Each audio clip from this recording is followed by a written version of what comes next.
సర్వోన్నతుడైన మా దేవ, దయగల తండ్రి, కృపగల మా ప్రభా, ఈ ఉదయకాల సమయం అందు తండ్రి మీ సన్నిధిలో మేము కూడుకుని ప్రభా మిమ్మల్ని స్తుతించుటకును ఆరాధించుటకును మిమ్మల్ని సేవించి తండ్రి మిమ్మల్ని ఘనపరచడానికి చక్కటి అవకాశాన్ని మీరు మాకు అనుగ్రహించినందుకే తండ్రి మీకే కృతజ్ఞతాస్తుతులు తెలియజేసుకుంటున్నాము తండ్రి. దేవా, ఈ సమయాన్ని మేము వృధాగా పోనీయక మా బ్రతుకులకు, మా కుటుంబాలకు, మా ఆత్మీయ జీవితాలకు అవసరమైన వాక్కులు తండ్రి మీరు మాట్లాడండి. ఎన్నో ఇబ్బందుల మధ్య, దాడుల మధ్య తండ్రి ఈ సంఘం కొనసాగుతుంది, మాకు అర్థమవుతుంది. వాటన్నిటి నుండి సంరక్షించేవాడవు నీవే, మార్గాలను తెరిచేవాడవు నీవే తండ్రి. ఎన్ని ఎదురుదాడులు ఎదురవుతున్నా ప్రభువా, ఎంతమంది ఇబ్బంది పెట్టాలని చూసిన సర్వాన్ని ఎరిగిన వాడవు, తగిన సమయం అందు సమాధానాన్ని దయచేయవాడవు తండ్రి. ఈరోజు కూడా తండ్రి మీరే మాతో నేరుగా మాట్లాడి మీ కుమారుని యొక్క త్యాగము, మీ కుమారుని యొక్క జననము, మా ఎడలు మీరు చూపిన ప్రేమ ఎంత విలువైనదో ఆలోచన చేయుచుండగా మీ సహాయాన్ని మాకు అనుగ్రహిస్తారని చెబుతున్నా. నన్ను మరుగు చేయండి. మీ మహిమను దొంగిలించే మాటలు ఇవి మాట్లాడకుండా ఉండుటకు జాగ్రత్త కలిగి నన్ను నడిపించండి. వింటున్న మీ పిల్లలందరికీ వినగలే మనసులను వారికి అనుగ్రహిస్తారని కోరుచు క్రీస్తునామని ప్రార్థన సమర్పిస్తున్నాము తండ్రి. దేవుని పిల్లైన మీ అందరికీ క్రీస్తునామంలో ఉన్న శుభములు. అయితే మీరే మీ అనుదిన ప్రార్థనలో జ్ఞాపకం చేసుకోండి. ఈ మనం నడిపిస్తున్న ఈ కాకినాడ సంఘానికి చాలా శ్రమలు ఎదురవుతున్నాయి. వ్యక్తుల ద్వారా కంప్లైంట్స్ కూడా వెళ్తున్నాయట కాదు కానీ వెళ్ళాయి. ఫోన్ కూడా వచ్చింది, వారిని కలవాలి సాయంత్రం. అయితే ఎవరు కంప్లైంట్ ఇస్తున్నారో మనకు తెలియదు, కానీ మనం కూడా జాగ్రత్త పడదాం. ఎవరిని ఇబ్బంది పెట్టకుండా కొంచెం సౌండ్ తగ్గించుకుని మనం ముందుకు నడిపించుకుందాం. ఇక మీ ప్రార్థనలో పెట్టండి, దేవుడు మనకి చక్కని స్థలాన్ని దయచేయాలని, అందులో దేవుడిని మనం మనస్ఫూర్తిగా ఆరాధించుకుంటూ మనం కూడా ఆయన మెచ్చిన పిల్లలుగా మనం ముందుకు వెళ్ళాలని ప్రార్థనలో జ్ఞాపకం చేసుకోండి. ఏది ఏమైనా ఇలాంటి అవాంతర పరిస్థితుల్లో నుండి దేవుడు మనల్ని అనుకూల పరిస్థితుల్లోనికి త్వరగా చేర్చాలని ప్రార్థన చేయండి. అయితే ఈ మధ్యకాలంలో మీరు గమనించారో లేదో నాకైతే తెలియదు, కానీ ఒక తల్లి మీదకి యేసుక్రీస్తు వారి ఆత్మ వచ్చి యేసుక్రీస్తు వారిలో మాట్లాడడానికి ప్రయత్నిస్తుంది. గమనించారా? చూసారా? పోనీ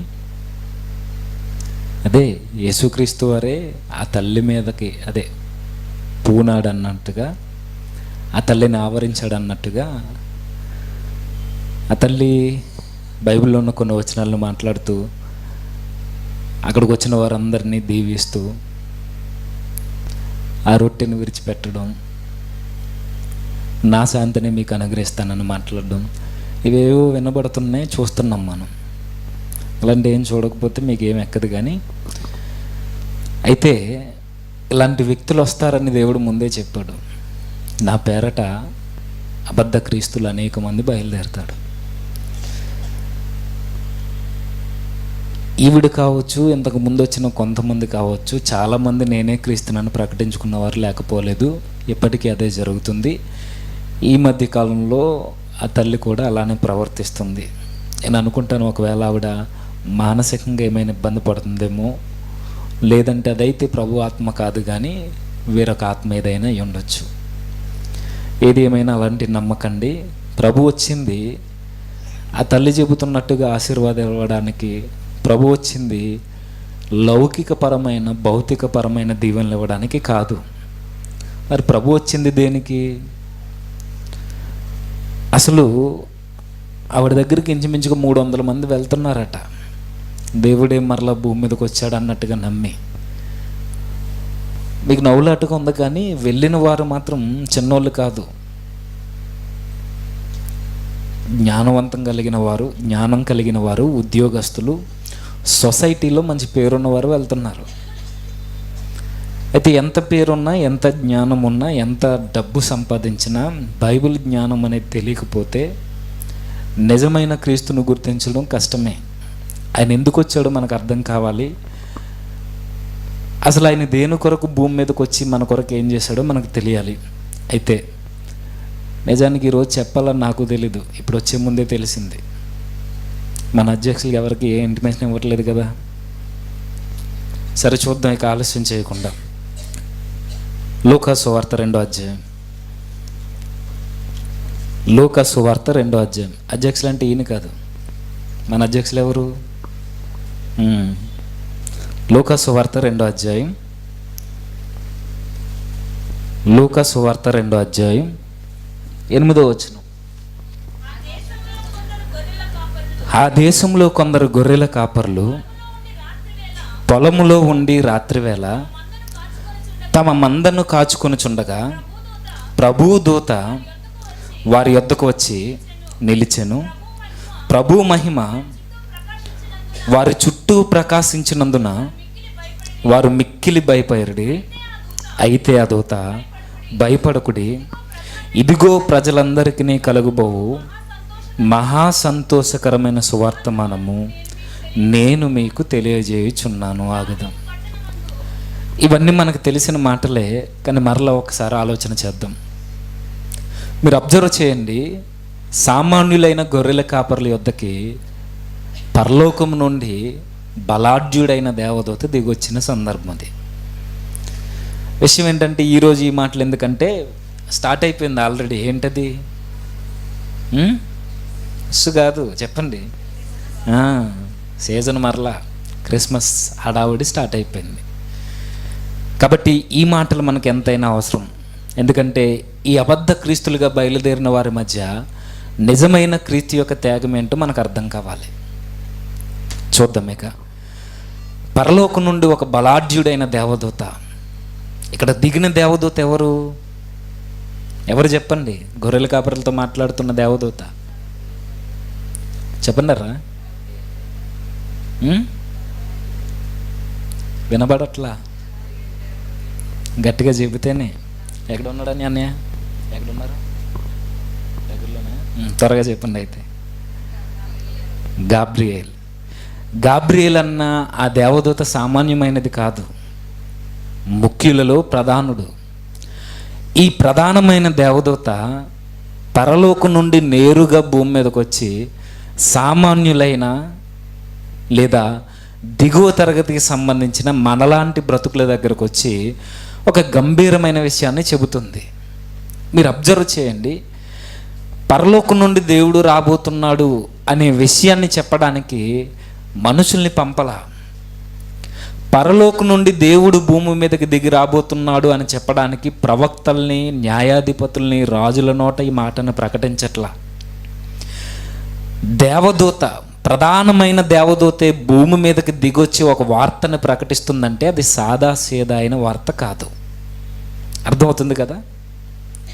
ఒక ముఖ్యమైన వ్యక్తి, అధిపతి, బలాఢ్యుడు భూమి మీదకి దిగొచ్చి సామాన్యులతో ఒక విషయాన్ని చెబుతుంది. ఆ రాక ఎవరిది అని అంటే దేవునిది. దేవుడు భూమి మీదకి వస్తున్నాడు, దేవుడు భూమి మీదకి వస్తున్నాడని ప్రధాన దేవదూత చెబుతుంది. ఇంతకీ ఈ సందర్భం అంతా ఎలాంటి సిచ్యువేషన్ మధ్య జరుగుతుంది? ఎలాంటి పరిస్థితుల మధ్య దేవదూతే భూమి మీదకి దిగొచ్చి చెబుతుంది అని అంటే అసలు పరిస్థితులు ఎలా ఉండుంటాయి? అర్థమవుతుందా? ప్రధానుడు, బలాఢ్యుడు. మీరు అబ్జర్వ్ చేయండి, దేవదూత ఒక్కసారి భూమి మీదకి దిగొచ్చిందంటే సాదాసీదా విషయం కాదది. ఆ రోజు అస్సూరు దండిపాలెంలో ఒకే ఒక్క దేవదూత దిగితే ఎంతమందిని చంపేసింది? ఒక్క రాత్రి 1,85,000 మందిని ఒకే రాత్రి చంపేసింది. సామాన్యమైన దేవదూత. ఇప్పుడు ఇక్కడికి వచ్చింది సామాన్యుడు కాదు, అధిపతి. దేవదూతల మీద అధిపతి, ముఖ్యుడు, గనుడు, బలాఢ్యుడు. గాబ్రియేల్ అంటేనే బలాఢ్యుడు.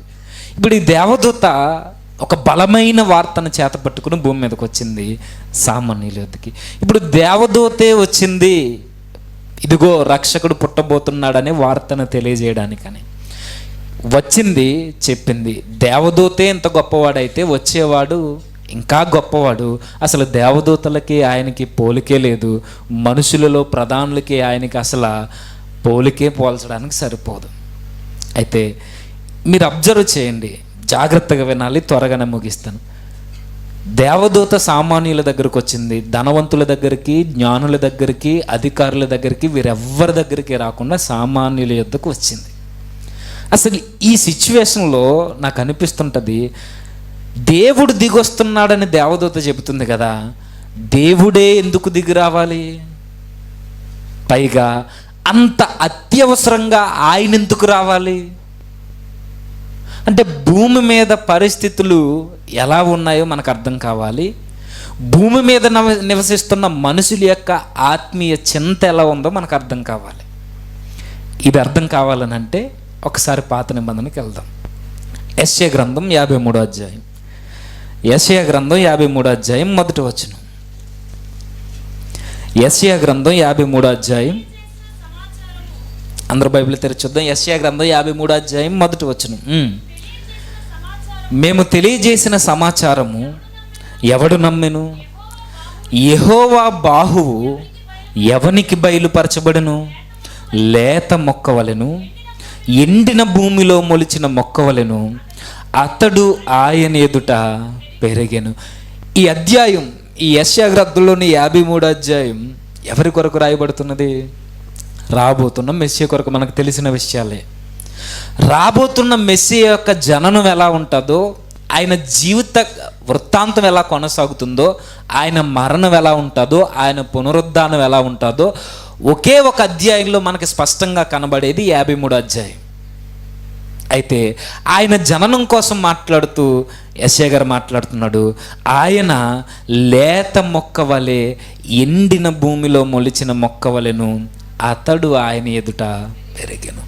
లేత మొక్క ఎండిన భూమిలో మొలుస్తుందట. నేను అడుగుతున్నాను, ఇక్కడ లేత మొక్కగా పోల్చిన పోలిక ఎవరి కొరకు చెప్పండి త్వరగా?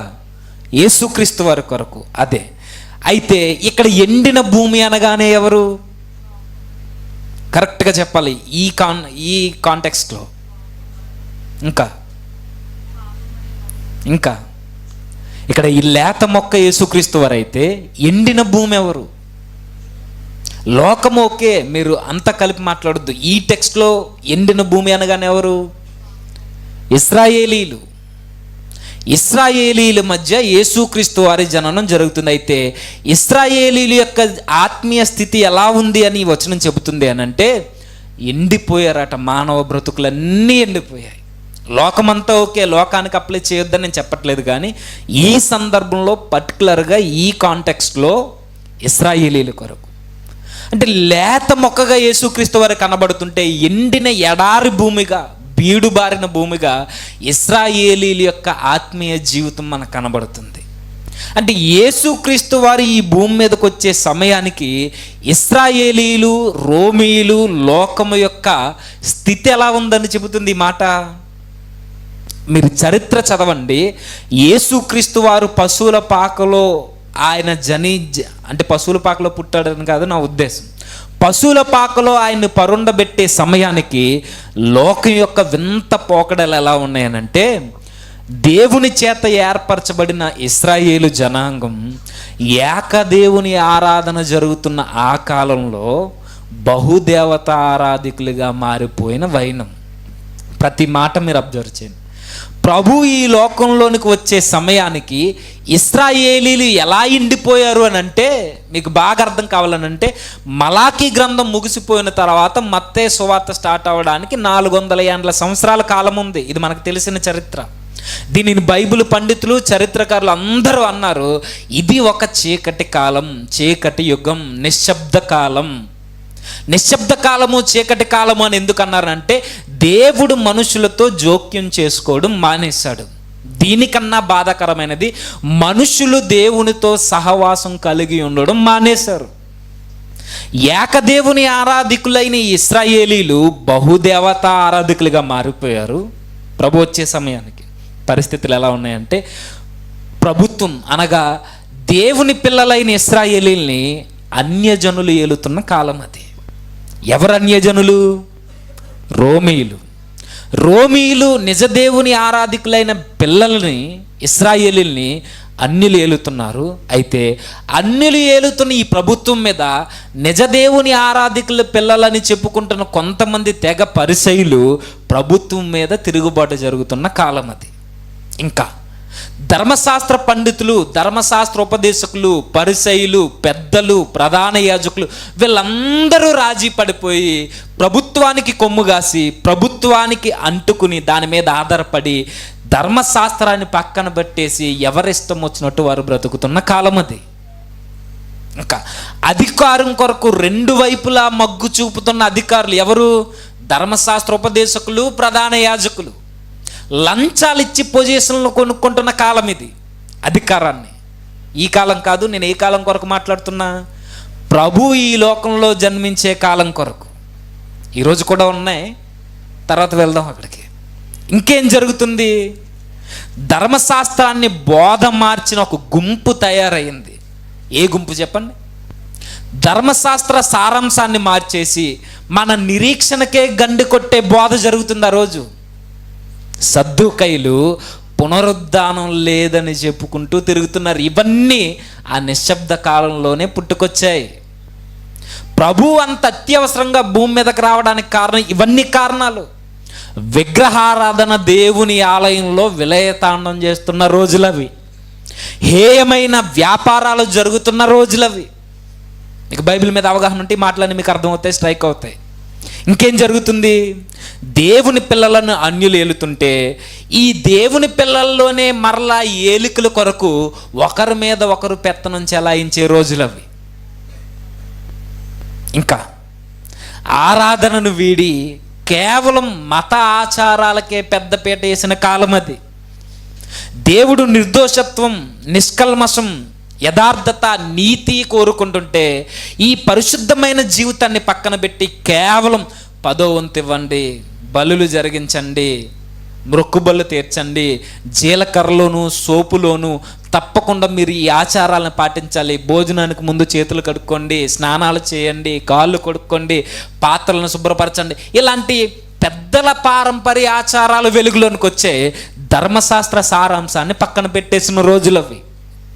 ఇంకా మనిషి మీద మనుషులు తిరుగుబడుతున్న కాలం, అక్రమం పెరిగిపోయిన కాలం, వ్యభిచారాలు విస్తరించిన కాలం, మద్యానికి బానిసైపోయిన కాలం, భక్తులు అన్ని విధాలా నలిగిపోతున్న కాలం, దేవుని గ్రంథానికి వ్యతిరేకంగా దేవుని ప్రేరేపితం లేని గ్రంథాలు పుట్టుకొస్తున్న కాలం అది.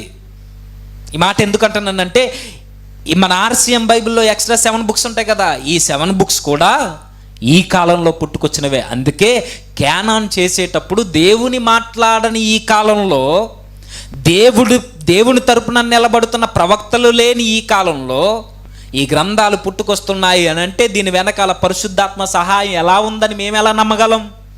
దీని మాటలు దైవ గ్రంథానికి వ్యతిరేకం ఉందని పక్కన పెట్టేశారు, అది వేరే సంగతి. మీకు సారం అర్థం కావాలి. దేవుడి లోకంతో కలుగు చేసుకుపోయేసరికి దేవునితో సహవాసం ఎతకాల్సిన ఈ మనిషి దయ్యాలతో సహవాసానికి జోడి అందాడు. ఒక్క మాటలో చెప్పాలంటే లోకమంతా దేవునికి దూరంగా జరిగి దేవుడిచ్చిన వాగ్దానాల్ని మర్చిపోయి, ప్రవచనాల్ని మర్చిపోయి, రాబోతున్న మెస్సియా కొరకు ఎదురు చూడాల్సిన ఈ ఇశ్రాయేలీలు యేసుక్రీస్తు వారు వచ్చేసినా ఈయనే మెస్సియాని గుర్తించని మనోనేత్రాలు వెలిగింపబడని కాలం అది. అర్థమవుతుందని నేను చెప్పిన ప్రతి మాట మీకు బైబిల్ రెఫరెన్స్ స్ట్రైక్ అవ్వాలి. ధర్మశాస్త్ర పండితులు ఆ రోజు యేసుక్రీస్తు వారు పుట్టి జ్ఞానులు వచ్చి రాజు దగ్గర మాట్లాడుతుంటే అప్పుడొచ్చి రాజు పిలిస్తే, ఎవరు? హేరోదు పిలిస్తే అప్పుడొచ్చి ఎదుగుతున్నారు ధర్మశాస్త్రంలో. నిజమే, మీకా గ్రంథంలో ఉన్నట్టు బెత్లెహేంలో పుడతాడని ఉంది, పుట్టేశాడని. అప్పుడు వరకు మర్చిపోయారు. ఇక ధర్మశాస్త్రం అవసరం లేదు, ప్రవచనాలు అవసరం లేదు, ఏమీ అవసరం లేదు, పదవులుంటే చాలని బ్రతుకుతున్నారు. ఈ ఇశ్రాయేలు జనాంగం ఒకవైపు ఎలా ఉంటే, ఇక అన్యులమైన మన తాతలు, మన ముత్తాతలు, మనమే, ఎవరు అనుకోకండి, మన జాతీయులే. ఈ అన్యులైన వారు ఏం చేస్తున్నారు? అప్పటికి ఏం చేస్తున్నారనంటే ఇశ్రాయేలీల మీద తిరుగుబాటు చేస్తూనే, అనగా దేవుని పిల్లలైన వారి మీద తిరుగుబాటు చేస్తూనే, దేవుని పిల్లల్ని బానిసలుగా చేసుకుని, దేవుని మందిర ఆవరణంలో కూడా దేవుని స్థానాన్ని కోరుకునే దయ్యాల్లా తయారయ్యారు. ఒక్క మాటలో చెప్పాలనంటే, వారి జీవితంలో ఏమాత్రం అణువంత కూడా వారి మనస్సాక్షిని పనిచేయనివ్వకుండా వారికి నచ్చింది చేసుకుంటూ బ్రతికేస్తున్న కాలం. ఇలాంటి టైంలో యేసుక్రీస్తు వారు భూమి మీదకి వచ్చారు. ఇప్పుడు చెప్పండి, ఇక్కడ ఎండిన భూమి అనగానే ఇశ్రాయేలీలు, ఒకవేళ ఓవరాల్గా అప్లై చేసుకోవాలనంటే లోకమంతా, వీళ్ళ జీవితాలు ఎలా ఉన్నాయి? యేసుక్రీస్తు వారు వచ్చే సమయానికి ఎలా ఉన్నాయి? ఆత్మీయంగా చచ్చిపోయిన వారుగా ఉన్నారు. ఇంకా మీకు బాగా అర్థం కావాలంటే ఎఫెసీ పత్రిక, ఎఫెసీలకు రాసిన పత్రిక 2వ అధ్యాయం, ఎఫెసీ పత్రిక 2వ అధ్యాయం, ఎఫెసీలకు రాసిన పత్రిక 2వ అధ్యాయం 1వ వచనం నుంచి, మీ అపరాధముల చేతను పాపముల చేతను చచ్చిన వారై ఉండగా ఆయన మిమ్మును క్రీస్తుతో కూడా బ్రతికించెను. ఎంత డైరెక్ట్ వర్డ్ అంటేనండి, మీ అపరాధముల చేతను యావత్తు ఇశ్రాయేలీలు అన్య జనాంగమైన వారు అందరూ అపరాధముల చేతను పాపముల చేతను మీరు చస్తున్న వారై ఉండగా, అలా ఉంది అక్కడ. నెక్స్ట్ చదువుతున్నారు, ఏమనుంది? చచ్చిన వారై ఉండగా. చస్తున్నవారు కాదు, చచ్చారు ఆల్రెడీ. ఒక విధంగా యేసుక్రీస్తు వారు భూమి మీదకి వచ్చే సమయానికి మానవాళి ఈ పాపంతో మునిగిపోయి అపరాధాల చేత పాపముల చేత చచ్చారు. భౌతికంగా బ్రతికే ఉన్నారు, కానీ ఆత్మీయంగా చచ్చిపోయారు. ఆత్మీయంగా చావు అంటే దేవుడితో కలిగి ఉండాల్సిన ఈ సహవాసాన్ని కాదని ఎడబాటును కోరుకోవడమే ఆత్మీయ మరణం. ఈ విధంగా అందరూ చచ్చారు. ఈ చచ్చిన శవాల మధ్య, ఈ చచ్చిన అరణ్య భూమిలో, ఈ చచ్చిపోయి ఎండిపోయిన ఈ మానవ బ్రతుకుల మధ్యకి లేత మొక్కగా ప్రభు వచ్చాడట. ఇప్పుడు చదవండి 53వ అధ్యాయం 2వ వచనం, 1వ వచనం నుంచి. యెషయా గ్రంథం 53వ అధ్యాయం 1వ వచనం నుంచి, మేము తెలియజేసిన సమాచారము ఎవడు నమ్మెను? యెహోవా బాహువు ఎవనికి ప్రత్యక్షపరచబడును? లేత మొక్కవలెను, ఎండిన భూమిలో మొలిచిన మొక్కవలెను అతడు ఆయన ఎదుట పెరిగెను. అతనికి స్వరూపమైనను సొగసైనను లేదు. మనం అతనిని చూచి అపేక్షించినట్లుగా అతని యందు స్వరూపము లేదు. అతడు తృణీకరింపబడి. మీరు ఇంటికి వెళ్ళిన తర్వాత చదవండి, ఎంత ఆయన జీవితం కొరకు ఎంత వివరిస్తున్నాడు అంటే, చాలామంది అంటారు కదా, ఆయన జననం అంత ఇంపార్టెంట్ ఏం కాదులండి, ఆయన పుట్టుక కొరకు కాదు మాట్లాడాల్సింది, ఆయన మరణం కొరకు మాట్లాడంటాడు. మరణం జరగాలంటే పుట్టుక అవసరం లేదా? పునరుద్ధానం జరగాలి అని అంటే మరణం అవసరం లేదా? మరణం అవసరం అంటే పుట్టుక అవసరం లేదా? ఆయన జీవితంలో ఏది జరిగినా ప్రతిదీ మానవాళికి అవసరం. ప్రాముఖ్యమైనది మరణించాలన్నా, తిరిగి లేవాలన్నా, ఆయన హింసలు పొందాలన్నా, మనం రక్షింపబడాలన్నా పరలోకమందున్న ప్రభు భూమి మీద జన్మించడం చాలా ప్రధానమైనది, ప్రాధాన్యమైనది. ఇదే అవసరం లేదని క్రిస్మస్ ఈ సీజన్ని మనం అనుకుంటున్నట్టు క్రిస్మస్ సీజన్ని అవహేళన చేసుకుంటూ మాట్లాడే క్రైస్తవులు కూడా ఉన్నారు. చాలా తప్పది. అవకాశం వచ్చినప్పుడు ప్రభు యొక్క జననం నుండే ప్రభు యొక్క త్యాగం ఏంటో వివరించాలి. ప్రభు యొక్క జననాన్ని ఆస్కారం చేసుకుని ఆయన పునరుద్ధాన బలం ఏంటో నిరూపించాలి. ఇదే చేస్తున్నాడు యెషయా గారు. ఆయన జననం దగ్గర మాట్లాడుతున్న ఆయన పునరుద్ధానం వరకు ప్రసంగాన్ని కంటిన్యూ చేస్తాడు. అయితే ఆయన జననం లేత మొక్కగా జన్మించాడట. నిజమే కదండి. ఆయన వచ్చే సమయానికి మీరు అబ్జర్వ్ చేయండి, చుట్టూ ఉన్న వారందరూ, అన్యులందరూ ఆయన మరణాన్ని కోరుకున్నవారు. చుట్టూ ఉన్న వారందరూ ఆయన భూమి మీద లేకుండా ఉంటే మంచిదని భావించిన వారు. రాజు ప్రభుత్వమే ఆయనకి వ్యతిరేకంగా పరిపాలన కొనసాగిస్తున్న టైంలో ఆయన జన్మించాడు. జన్మించడమే ఆయన జన్మలోనే కనబడుతుంది మన యొక్క రక్షణకి ద్వారాలు తెరవబడడం. ఒక ఆయన ఇలా అంటాడండి, లేత మొక్కగా ఎండిన భూమిలోనికి వచ్చింది, మరలా ఎండిపోయిన ఆ భూమికి సారాన్ని ఇవ్వడానికి ఆయన వేరుల ద్వారా ఆయనలో ఉన్న సారాన్ని ఆ నేలకి పంచి మరలా చచ్చిన ఈ జీవాలకి, చచ్చిన ఈ శవాలకి జీవాన్ని ఇవ్వడానికట. యెషయా గ్రంథం ఎంత వివరణ ఉందంటే నిజమే. అందరూ చచ్చిపోతే ఎండిపోయిన భూమిలో లేత మొక్క మరలా చిగురించడం సాధ్యమా? అవుద్దా? ఎండిపోయిన భూమిలో, సారం లేని భూమిలో, దానికి వాటర్ ఏమంటారు దాన్ని, తడి, అది లేని దానిలో మరలా జీవం పుట్టడం సాధ్యమా? సాధ్యం కాదు. కానీ దేవుడు కలగజేసుకుంటే ఆయనకు అసాధ్యమైనది ఏదీ లేదు. చచ్చిన శవాల మధ్య ఆయన ఒక అందరికీ జీవాన్నిచ్చే ఓటగా ఆయన లెగిస్తే, లేదా ఆయన జన్మిస్తే, ఆయన ఉద్భవిస్తే, ఆ సారాన్ని అందుకుని ఆ రోజు మరలా ఎండిపోయిన ఈ బ్రతుకులకి మరలా జీవితం వచ్చిందట. అది ఎక్కడి నుండి ప్రారంభమైంది? ఆయన పీల్చిన మొట్టమొదటి ఊపిరిలోనే కృప యొక్క ద్వారాలు తెరవబడ్డాయట. ఆయన మొట్టమొదటిగా భూమి మీద జన్మించి మొట్టమొదటిసారి ఊపిరి పీల్చుకున్నప్పుడే ఈ ప్రపంచ మానవాళికి మరలా నాసికారంధ్రాలలో మరలా జీవవాయువు ఉద్భవించింది. అది ఆత్మీయంగా మరలా చిగుళ్ళు మొదలయ్యాయి. ఆయన జననంతోనే ప్రారంభమైంది కృప యొక్క ద్వారాలు తెరవబడడం. ఆయన జననంతోనే ప్రారంభమైంది మరణపు సంకెళ్ళు మరలా తెంచివేయడం, మరణపు ముళ్ళును విరవడం. ఆయన జననంతోనే ప్రారంభమైంది. ఆయన జననంతోనే మరలా ప్రారంభమైంది. అపరాధాల చేత, పాపముల చేత చచ్చిపోయిన మనలో మరలా జీవం ఆయన జననంతోనే ప్రారంభమైంది. అక్కడి నుండి స్టార్ట్ చేశాడు. ఎండిపోయిన భూమి మధ్య లేత మొక్కగా ప్రభువు ఉద్భవించాడు. ఈ వార్తని గాబ్రియేలు గారు సామాన్యుల దగ్గరకు వచ్చి, ఏం భయపడకండి, చచ్చిన ఈ జీవితాలకి మరలా జీవం రాబోతుంది, దేవుడు భూమి మీద అడుగు పెట్టబోతున్నాడు, ఈ వార్త చెప్పడానికి దేవదూత వచ్చింది. ఇప్పుడు చూద్దాం లోకసువార్త 2వ అధ్యాయం. లోకసువార్త 2వ అధ్యాయం 8వ వచనం. ఆ దేశంలో కొందరు గొర్రెల కాపర్లు పొలంలో ఉండి రాత్రివేళ తమ మందను కాచుకొనుచుండగా ప్రభుదూత వారి యొద్దకు వచ్చి నిలిచెను. ప్రభు మహిమ వారి చుట్టూ ప్రకాశించినందున వారు మిక్కిలి భయపడిరి. అయితే ఆ దూత, భయపడకుడి, ఇదిగో ప్రజలందరికీ కలుగుబోవు మహా సంతోషకరమైన సువర్తమానం. మహా సంతోషం. మీరు అబ్జర్వ్ చేస్తున్నారో లేదో, దేవదూత ఎందుకు వచ్చిందంటే తనకు తెలుసు ఈ కాలంలో దేవుని తరపున నిలబడి ఆయన పక్షాన పోరాడుతున్నవాడు కానీ, ఆయన పక్షాన వాదించేవారు కానీ, ఆయన మాటని ఈ లోకానికి అందించేవారు కానీ ఎవ్వరూ లేరు. ఈ టైంలో ప్రభు రావడం అత్యవసరమని గుర్తించిన దేవదూత ప్రభు సహాయంతోనే, ప్రభు యొక్క సలహాతోనే బయలుదేరి వచ్చింది చెబుతుంది. ఏం చెబుతుంది దేవదూత? ధర్మశాస్త్రం యొక్క సారాంశాన్ని చెబుతుంది. ఏం చెప్పింది దేవదూత? ప్రవక్తల ప్రవచనాల యొక్క సారాన్ని ప్రకటించింది. సమూయేలు మొదలుకొని జకర్యా వరకు ఎంతమంది అయితే ప్రవక్తలు అరిచి అరిచి చెప్పారో ఆ సారాన్ని ప్రకటించింది ఎవరు? బలాఢ్యుడైన గాబ్రియేలు, దేవదూత. ధర్మశాస్త్ర సారం, ప్రవక్తల ప్రవచనాల సారం, ప్రవక్తలు గొంతెత్తి అరిచి ఎవరి కొరకైతే ఎదురు చూశారో ఆ సారాన్ని ప్రకటించింది.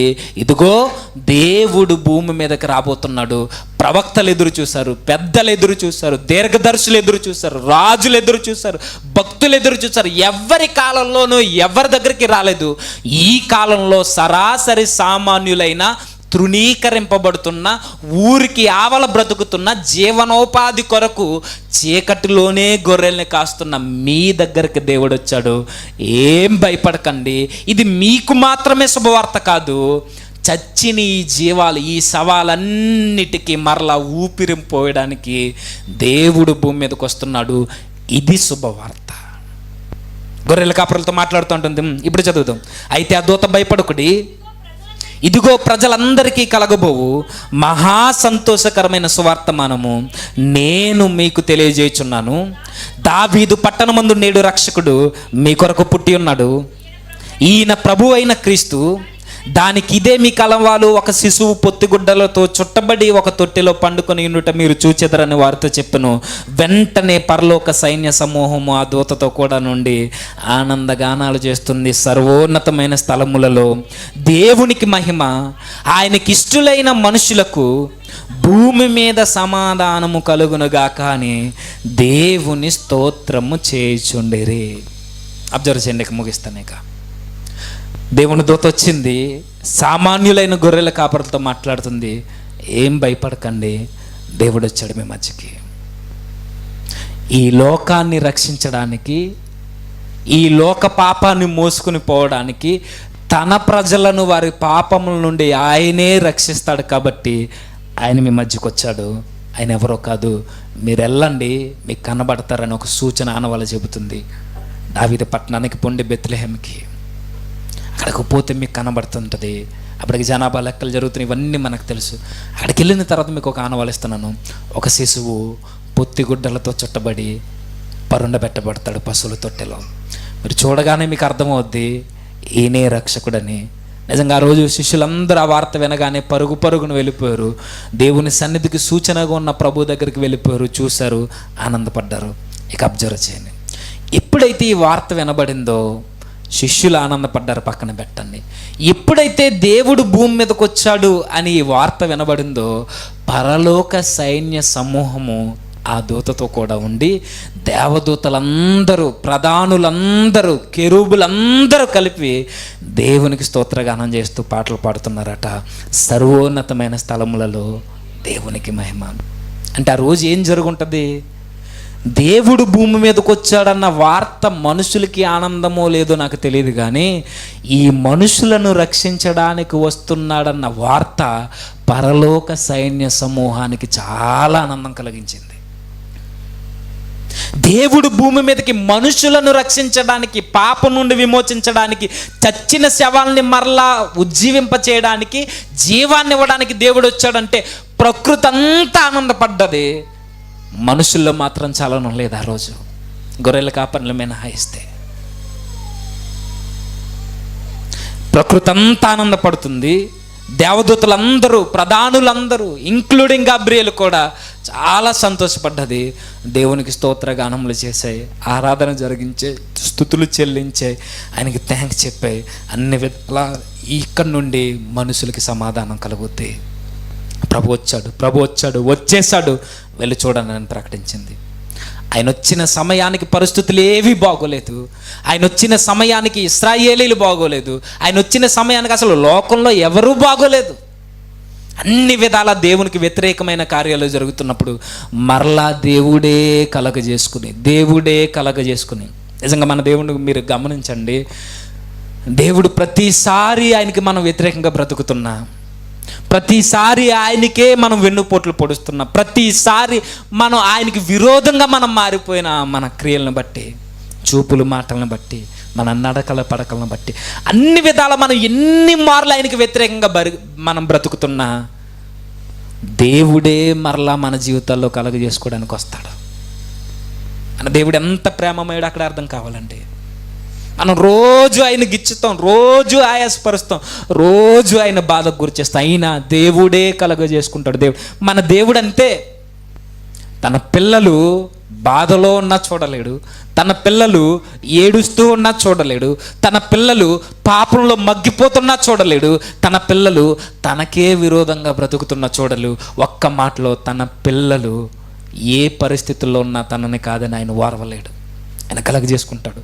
బెస్ట్ ఎగ్జాంపుల్ చెప్పనా, ఒకరోజు శిష్యులందరూ భయంకరమైన తుఫానులో ఆ తెల్లవారుజామున ఆ వర్షపు తాకిడిలో అలల మధ్య కేవలం సరస్సులో పుట్టిన తుఫానులో కొట్టుమిట్టాడిపోతున్నప్పుడు దేవుడు చూశాడు. ఆ రోజు కొట్టుమిట్టాడిపోతున్న ఆ అర్ధరాత్రి వేళ ఆ భయంకరమైన వర్షం మధ్య, ఆ భీకరమైన గాలుల్లో అలల చేత వాడలో ప్రయాణం చేస్తున్న, సాయంత్రం బయలుదేరిన వీళ్ళు తెల్లవారిన సరే ఒడ్డు చేరుకోలేకపోతే ఇబ్బంది పడుతున్నప్పుడు కొండ మీద ఉన్న ప్రభువు చూశాడు, సరాసరి తుఫానులో ప్రవేశించాడు. మన దేవుడు ఎలాంటోడనంటే తన పిల్లలు శ్రమల మధ్య అల్లాడిపోతుంటే, తమ పిల్లలు బాధలకు గురవుతున్నప్పుడు ఆయన చూస్తూ నిలబడలేడైనా.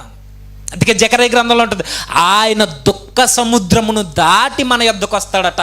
ఆ దుఃఖ సముద్రం ఆయనది కాదు, మనది.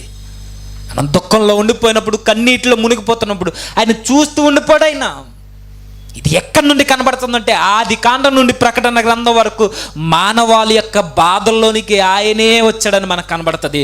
ఆ రోజు శిష్యుల తుఫానులో ఇరుక్కుపోయి ఇబ్బంది పడుతుంటే బిక్కుమని భయంతో, మరణ భయంతో గుండెలు అరచేతుల్లో పట్టుకుని బ్రతుకుతున్న ఆ శిష్యుల మధ్యకి దేవుడే కలగజేసుకుని ఆ భీకరమైన సముద్రం గుండా ఆయన నడిచి వెళ్ళిపోయాడట. నేను అడుగుతున్నాను, ఆ రోజు ఇబ్బంది పడాల్సింది ఎవరు? శిష్యులు. ఆ భయంకరమైన రాత్రి ఎవరిది? శిష్యులది. ఆ భయంకరమైన వర్షపు తాకిడిలో అలలు నావను కొడుతున్నప్పుడు పోవాల్సిన ప్రాణాలు ఎవరివి? శిష్యులవి. అంటే ఆ టైంకి ప్రభు ఎక్కడున్నాడు? కొండ మీద ఒంటరిగా ఆయన ప్రార్థన చేస్తాడు. చేస్తున్న ఆయన చూస్తాడైనా, ఆయన చూచి అన్న మాట ఉంటుంది. శిష్యులు ఇబ్బంది పడడం చూసి, వారు శ్రమల్లో ఉండిపోవడం చూసి సరాసరి సముద్రంలోనికి వచ్చాడు. ఆయన రానవసరం లేదు, కానీ ఆయన మన బాధల్లో పాలు పంచుకోవడానికి డైరెక్ట్గా మన బాధల్లోనికి వచ్చేస్తాడు. ఆయన బయటుండి బాధలను తీర్చేవాడు కాదు, మన బాధల్లో పాలు పంపులు తీసుకుని మన బాధనే ఆయన మీద వేసుకునేవాడు మన దేవుడు. శిష్యుల మధ్యకు వచ్చాడు. ఏం భయపడద్దు, ధైర్యంగా ఉండండి, నేనే అని చెప్పాడు. దేనికి సాదృశ్యం ఇదంతా? జరగబోయే రక్షణ కార్యక్రమానికి, కలువరి గిరిలో జరగబోయే రక్షణ కార్యక్రమానికి సూచనగా ముందే శిష్యుల బాధల్లోనికి ఆయన వచ్చేసాడు. అది శిష్యుల తుఫాను, అది శిష్యుల బాధ, శిష్యుల రాత్రి, శిష్యుల మరణానికి సంబంధించింది, వారి భయానికి సంబంధించింది. కానీ దేవుడే కలుగజేసుకుని ఆ సముద్రం గుండా నడిచొచ్చి వారి భయాల్ని తన మీద వేసుకుని, వారి బాధని తన మీద వేసుకుని, వారి మరణ వాంఛని లేదా ఆ మరణకరమైన పరిస్థితుల్లోనికి దేవుడే డైరెక్ట్గా వచ్చి ఆ సముద్రాన్ని నిమ్మలపరిచి, తుఫాన్ని నిమ్మలపరిచి ఆ నావలోనికి వచ్చిన ప్రభు వారికి మంచి జీవితాన్ని మరలా అనుగ్రహించాడు. అదే చెబుతుందండి, దేవుడు మన జీవితాల్లో కలుగజేసుకుంటాడు.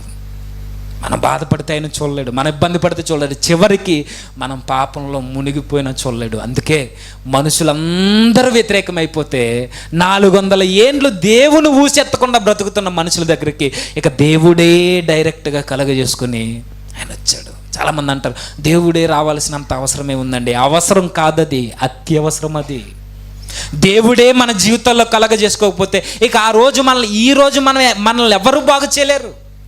ఆ రోజు తుఫాన్లో నా శిష్యుల దగ్గరికి దేవుడే రాకపోతే శిష్యులు ఇక మరలా వారి కొరకు మనం మాట్లాడుకోము. ఆ రోజే గడిచిపోతుందేమో. సముద్రం మీద గ్రిప్ ఉన్న వాళ్ళే, సముద్రంలో గజఈతగాళ్ళే, సముద్రం మీదే సగ జీవితాన్ని గడిపే వాళ్ళే ఆ తుఫాన్ అలల్లాడించేసింది ఆ రోజు రాత్రి. అలాంటి వారి బాధల్లోనికి దేవుడు వెళ్ళిపోయినప్పుడు మన బాధల్లోనూ కూడా వస్తాడు అనడానికి ముందుగా చూపించాడు శిష్యులకి. ఇదే కాదు నేను తీసుకునే బాధ, మీ పాపాన్ని నా మీద వేసుకోవడానికే నేను ఇక్కడికి వచ్చాను.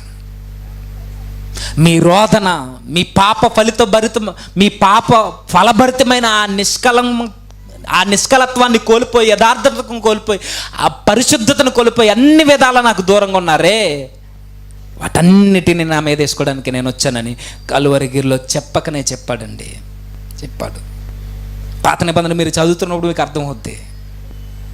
దేవుని పిల్లలందరూ దేవునికి దూరం జరుగుతున్నప్పుడు దేవుడు కొడతాడు, తిడతాడు, దూరం అయ్యేవాడు. కానీ మరలా ఆయనే కలుగజేసుకునేవాడు, మరలా న్యాయాధిపతులను పుట్టించేవాడు, మరలా రాజులను పుట్టించేవాడు, మరలా సైన్యం నుండి విడిపించేవాడు, మరలా ఆ అన్యజనుల చేతుల్లో నుండి విడిపించేవాడు. అంటే దేవుడు మనకి ఎలా అంటాడో మనకు అర్థం కావాలి. మనం బాధల్లో ఉన్నప్పుడు, మనం కష్టాల్లో ఉన్నప్పుడు, మనం పాపంలో మునిగిపోయినప్పుడు నేరుగా ఆయనే మన జీవితాల్లో కలుగజేసుకోవడానికి వచ్చేస్తాడు. ఇది మనం నమ్మిన దేవుడు. వచ్చాడా నిజంగా అంటే వచ్చాడని చెబుతుంది. పాపముల చేత, అపరాధముల చేత మనం అందరం చచ్చిన వారమై ఉంటే మన మరణాన్ని ఆయన మీద వేసుకున్నాడు కలువరిగిరిలో. మన పాపభరితమైన జీవితాన్ని ఆయన మోసుకుని పోయాడు సిలువగా. మన కాడిని ఆయన ఎత్తుకున్నాడు, మన బరువులను ఆయన తీసుకున్నాడు, మన శిక్షను ఆయన భరించాడు. ఆయన నిత్య జీవాన్ని మనకిచ్చాడు. ఆయన యొక్క ఆ ఔన్నత్యత లేదా ఆయన విజయాన్ని మనకి ఆపాదించాడు. నేను జయించాను కాబట్టి మీరు కూడా జయించిన వారు అవుతారు. మన జీవితం విజయం నుండి కొనసాగుతుంది, విజయం నుండి. కానీ ఆ విజయాన్ని కాపాడుకోవాల్సింది పోయి విజయం నుండి కొనసాగిన మన జీవితాలు మరలా దేవునికి ముళ్ళుగానే మారుతున్నాయి. దేవుడు ఎన్నిసార్లు కలగజేసుకోలేదండి మన జీవితంలో, ఎన్నిసార్లు కలగజేసుకోలేదు. ఒకవేళ మన పాపాలకి ఫలితం ఈరోజే ఇవ్వాలి అని అంటే మాట్లాడుతున్నా నేను, నువ్వు వింటున్నా మీరుండరు. కానీ దేవుడు అలాంటి వాడు కాదు. ఆయన సమయాన్ని ఇస్తున్నాడు అని అంటే మార్చుకుంటామని. అయితే ఎప్పుడైతే ఈ దేవదూత చెప్పిందో సృష్టి అంతా ఆనందపడింది ఆ రోజు. కానీ మన పాపాలను ఆయన తీసుకున్న రోజున అదే సృష్టి మోగపోయింది. అదే సృష్టి మోగపోయింది. ఆ రోజు ఆనందపడ్డది మన పాపాల నిమిత్తం భూమి మీదకి వచ్చిందంటే. కానీ ఆయన మరణాన్ని చూసే సమయానికి, మరణించే సమయానికి ఆయన బాధను చూస్తున్న ఈ సృష్టి మోగపోయింది. సూర్యుడు చీకటిగా మారిపోయాడు. సూర్యుడు చీకటిగా మారిపోయాడు. చంద్రుడు కనుమరుగైపోయాడు. ఆ రోజు వాతావరణం భీకరంగా మారిపోయింది. భూమి గడగడలాడేసి భూకంపం వచ్చేసింది. చూడలేకపోయే. మీరు అబ్జర్వ్ చేయండి. సృష్టిలో ఆయన వచ్చినందుకు ఆనందం కలిగింది. సృష్టిలో ఆయన మరణించినందుకు తన బాధను వ్యక్తపరిచింది. ఈ రెండు కనుపరచినది ఏదైనా ఉంది అంటే అది మానవుడు. ఎవరి కొరకైతే వచ్చాడో వారికి ఆనందం లేదు, ఎవరి కొరకైతే మరణించాడో వారికి బాధ లేదు. కానీ సృష్టిలో కనబడుతుంది, దేవదూతల మధ్య కనబడుతుంది. ఆనందం బాధ కనబడింది. ఒక మంచి రచయిత ఇలా మాట్లాడతాడండి. ఆ రోజు పరలోక సైన్య సమూహం అంతా స్తోత్రగానాలు చేసే కదా ఆయన పుట్టినప్పుడు. ఆయన మరణించినప్పుడు కూడా పరలోకం నిశ్శబ్దమైపోయిందట. ఆ కలువరిగిరిలో వేలాడుతున్నప్పుడు నిశ్శబ్దమైపోయిందట. ఒక్క దేవదూత ఎటూ తోచని పాలు పోనే స్థితిలో అలా నిశ్శబ్దమైపోయి ఆ భూమి మీద జరుగుతున్న కలువరిగిరిలో వేలాడిన ప్రభువుని చూస్తూ ఉండిపోయాట. ఏ చలనం లేనోడు ఎవడైనా ఉన్నాడంటే అది మానవులండి. మన కొరకు వస్తే మనకు అర్థం కావట్లా, మన కొరకు మరణిస్తే మనకు అర్థం కావట్లా, మన కొరకే ఆయన భూమి మీద ఉద్భవిస్తే మనకు అర్థం కావట్లా. లేత మొక్కగా పుట్టిన ఆ ప్రభువుని మనమే చిదిమేశాం. ఎండిన భూమిలో మరలా జీవాన్ని ఇవ్వడానికి దేవుడే భూమి మీదకి వస్తే ఆ జీవం ఇచ్చే నాదుని మనమే చంపేశాం. స్వరూపం లేకుండా చేశాయట. కొట్టిన ఆ దెబ్బల కోసం నేను మాట్లాడట్లేదు, మన ఆత్మీయ జీవితంలో చేసిన పాపాల కొరకు నేను మాట్లాడుతున్నా. మన పాపము ఆయనకి స్వరూపం లేకుండా చేసింది. మన పాపము ఆ లేత మొక్కను తుంచేసింది. మన పాపము, మన బలహీనత, మన చూపులు, మన మాటలు ఆయన గాయాలను పాలు చేశాయి. యెషయా గ్రంథం 53వ అధ్యాయం యెషయా గ్రంథం 2వ వచనం నుంచి, లేత మొక్కవలెను, ఎండిన భూమిలో మొలిచిన మొక్కవలెను అతడు ఆయన ఎదుట పెరిగెను. అతనికి స్వరూపమైనను సొగసైనను లేదు. మనం అతన్ని చూచి అపేక్షించినట్లుగా అతని యందు స్వరూపము లేదు. అతడు తృణీకరింపబడిన వాడైను, మనుషుల వలన విసర్జింపబడిన వాడును, వ్యసనాకాంతుడుగాను, వ్యాధిని అనుభవించుడుగాను, మనుషులు చూడనొల్లని వానిగాను.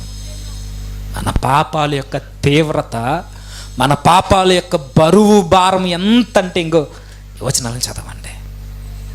ఒక విధంగా లిటరల్గా ఆయన దేహానికి అప్లై అవుతున్నాయి. ఈరోజు ఆయన దేహం మన కళ్ళ ముందు లేదేమో, కానీ మన పాపాలు మన కళ్ళ ముందు ఉన్నాయి. ఆ పాపాలు ఆయన్ని వ్యసనాక్రాంతుడిగా చేస్తున్నాయట.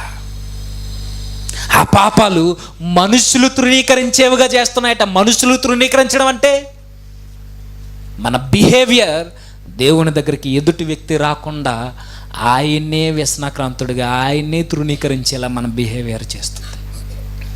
నేను ఆత్మీయ భావం మాత్రమే మాట్లాడుతున్నా, అలానే కాంటెక్స్ట్ వదిలేమనట్లేదు. నిజమే కదండి. మన మాటలను బట్టి, మన చూపులను బట్టి, మన యాటిట్యూడ్ను బట్టే ఈరోజు క్రిస్టియానిటీ మీద నిందలు. ఈరోజు క్రిస్టియానిటీకి లేదా క్రీస్తుకి ఎందుకు దూరం అవుతున్నారు అని అంటే మన ప్రవర్తన జీవితం. దేవుడు ఎంతలా మన జీవితాల్లో కలగజేసుకున్నా మనలో మాత్రం చలనం రావట్లా. మత్తయి సువార్త 27వ అధ్యాయం 45వ వచనం. మత్తయి సువార్త 27వ అధ్యాయం 45వ వచనం. మధ్యాహ్నం మొదలుకొని 3 గంటల వరకు ఆ దేశమంతటను చీకటి కమ్మెను. ఇంచుమించు 3 గంటలప్పుడు యేసు ఏలి ఏలి లామా సబక్తాని అని బిగ్గరగా కేకవేసిన ఆ మాటకు నా దేవా నా దేవా నన్నెందుకు చేయవిడిచితమని అర్థం. ఇక్కడ కూడా కనబడుతుందండి. మధ్యాహ్నం మొదలుకొని 3 గంటల వరకు ఆ దేశమంతటా చీకటి కమ్మేసింది. ఆ రోజు ఆయన వచ్చినప్పుడు పశువుల పాకలో ఆయన ఉన్నప్పుడు దేవదూతల సమూహంతో ఉంటే గొర్రెల కాపర్ల మధ్య మహా గొప్ప వెలుగు కనబడింది. ఆయన మరణించే రోజున చీకటి లోకం ఉంది. ఎంత ఎంత నలిగిపోయాడండి ప్రభు. ఆయన జీవితం ఎక్కడైనా బాగుంది అని అంటే పశువుల తొట్టిలో మాత్రమే ఆయనకి మనశ్శాంతి ఉంది. పశువుల తొట్టిలో ఉన్నప్పుడు మాత్రమే ఆయన నిద్రపోయాడు. తర్వాత మనుష్య కుమారునికి తల వాల్చుటకు కూడా స్థలం లేకుండా పోయింది. అక్కడ వాల్చిన తల, పశువుల తొట్టిలో వాల్చిన తల మరలా ఆ కలువరి గిరిలో ఆయన తల వంచి తన ఆత్మని ప్రభువుగా అప్పగించాడు. ఈ మధ్యలో ఆయన బాలుడుగా ఉన్నది మొదలుకొని ఆయన చనిపోయేంత వరకు సరి అయిన నిద్ర లేదు, సరి అయిన వస్త్రం లేదు, సరి అయిన తిండి లేదు, సరి అయిన స్నేహితులు ఆయన వెంట పట్టుకునిలేరు.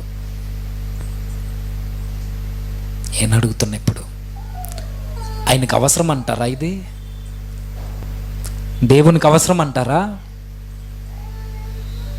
అసలు ఆయన ఎందుకు కలగ చేసుకోవాలి మన కొరకు, మన జీవితాల కొరకు?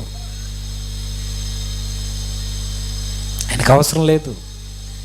ఆయనకున్నది ఒకటే, ఒకవేళ నేను ఈ లోకానికి వస్తే కనీసం ఒక్కడైనా మారి తన వైపు చూస్తాడని, ఒక్కడైనా. అదే పరలోకంలో దేవునికి ఉండే ఆనందం.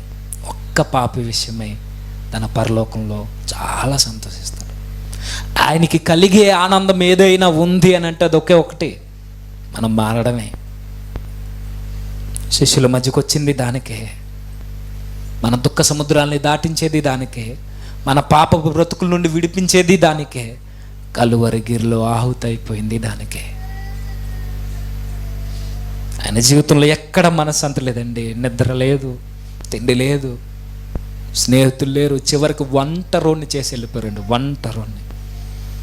ఆ గెత్సెమనే వనంలో ఆయన దొరికేసిన తర్వాత ఒంటరోణ్ణి చేస్తారు, ఒంటరోణ్ణి. దీనికి కూడా ఒక ఆయన చెప్పాడండి, ఆయన ఒంటరోడు అయిపోయడానికి కారణం, ఆయన ఒంటరిగా వదిలి అందరూ వెళ్ళిపోయినా ఆయన ఒంటరిగా ధైర్యంగా నిలబడడానికి కారణం, గెత్సెమనే వనంలో ఏడుస్తూ ఒంటరిగా ఉండడానికి కారణం, ఎవరైతే ఒంటరి జీవితాలు ఉన్నాయో, అందరి చేత ఎవరైతే తృణీకరింపబడుతున్నారో, అందరి చేత ఎవరైతే వేలెత్తి చూపబడుతున్నారో వారందరికీ ఓదార్పునివ్వడానికి ఆయన ఒంటరిగా గెత్సెమనే వనంలో ఉండిపోయాడట. ఆయన ఒంటరిగానే కన్ను మూసాడు. మన జీవితాల కొరకేనండి. ఆయన అణువు ప్రతిదీ, ప్రతి క్షణం మన కోసం పరితపించాడు. ఆయన మన కోసమే. అది సృష్టికి అర్థమైంది, దేవదూతలకు అర్థమైంది. అర్థం కాని మనమే అమాయకులం. మన బాధల్లో కలుగజేసుకున్న వాడిని మనం మర్చిపోతున్నాం, మన ఇబ్బందుల్లో చేయి అందించిన వాడిని మనం మర్చిపోతున్నాం, పాపం అనే ఊబి నుండి లేవనెత్తిన వాడిని మర్చిపోతున్నాం, మన పాపాలని తన మీద వేసుకున్న వాడిని మర్చిపోతున్నాం. ఇవి మరిచిపోయి ఈ క్రిస్మస్లో డ్యాన్సులు వేస్తున్నాం. ఇవి మరిచిపోయి ఈ క్రిస్మస్లో ఆయన పేరట కేకులు కట్ చేస్తున్నాం. ఈ త్యాగాన్ని మరిచిపోయి ఆయన పేరట అన్ని విధాల చేయకూడని ప్రతి కార్యక్రమం క్రిస్మస్లో చేస్తాం. చెయ్యాలి, క్రిస్మస్ చేయొద్దని నేను అనట్లేదు, మనం కూడా చేస్తాం, చేయాలి. కానీ అందులో ఆయన త్యాగం మనకు కనబడాలి, ఆయన ప్రేమ మనకు కనబడాలి. ఆయన మన కొరకు ఏం చేశాడో, ఆయన జననం మరొకని పునరుద్ధానం వరకు మనం వివరించుకోవడానికి చేయాలి. ముగించే ముందుగా ఈ వార్త మనకు అర్థం కాలేదు, కానీ ఈ వార్త ఎవరి దగ్గరకైతే వచ్చిందో ఆ సామాన్యులకు అర్థమైంది. వారే గొర్రెల కాపర్లు. మొట్టమొదటిగా దేవుడు ఈ భూమి మీదకి వచ్చాడు. మొట్టమొదటిగా ఈ లోక పాపాన్ని మోసుకుని పోవడానికి దేవుడే దీనుడిగా భూమి మీదకి వచ్చాడు. ఇది ఆనందకరమైన వార్త అని విన్న ధన్యజీవులు గొర్రెల కాపర్లు అయితే, ఆ విన్నవారు ఆ రోజే పరుగెత్తారు. వారు జీవితాంతం పరుగున ఆపలేదు ప్రభు కొరకు ప్రకటించడంలో. మొట్టమొదటిగా విన్నారు. ఆ మోగ జీవితాలతో స్నేహం చేసేవారు. ఆ భయస్థులు ధైర్యవంతులే, కానీ భయస్థులు లోకపరంగా. ఈ సామాన్యులు విన్న తర్వాత చెబుతానే ఉన్నారండి. జీవితం అంతా పరుగులు పెడుతూనే ఉన్నారు. మనకు అర్థమైన తర్వాత కూడా కనీసం మనం నోరు మెదపట్లేదంటే మనకన్నా దౌర్భాగ్యం ఇంకెవరు లేరేమో. మొట్టమొదట విన్నది ఆ రోజు వాళ్ళైతే మొట్టమొదట నేనే మెస్సియా, నేనే మీ కొరకు వచ్చింది, నేనే మీ కొరకు ప్రాణాలను అర్పించేవాడిని, రాబోవాడను నేనే అని మరలా దేవుడే తనని తాను మెస్సియగా పరిచయం చేసుకున్న ఒక స్త్రీ ఉంది బైబిల్లో. ఎవరు చెప్పండి? బాగా అర్థమవుతుందో లేదో. వీళ్ళకి దేవదూత చెప్పింది. ఎవరికి? శిష్యులకి, క్షమించండి, ఈ గొర్రెల కాపర్లకి.